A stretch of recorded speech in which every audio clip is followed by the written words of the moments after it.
Hi, I'm Laura from YoungWritersWorkshops.com, and I'm going to talk about Dr. Seuss's books. Dr. Seuss was actually named Theodore Geisel, and Seuss was his middle name. It was his mother's maiden name.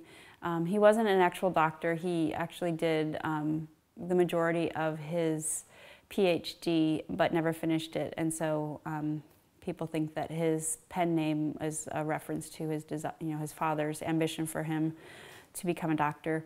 Dr. Seuss's books are written in trisyllabic meter, and it's a very familiar, if you've read his books, you're really familiar with this kind of rhyme. It's very appealing to kids, and it can be a really helpful tool in kids learning to read.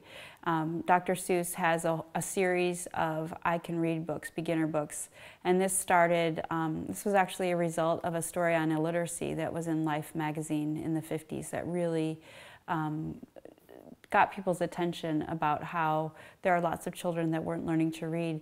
And so Seuss's publisher gave him sort of a challenge to begin writing a series of books that use a list of words that kids need to read, and he wrote The Cat in the Hat as a result of that. That was the first book in his I Can Read series.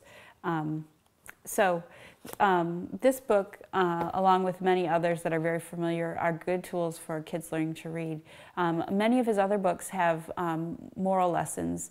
For example, Sneetches is a book about racial equality, which is an issue that he felt very strongly about. And so there's a lesson in the book that can be helpful for teaching.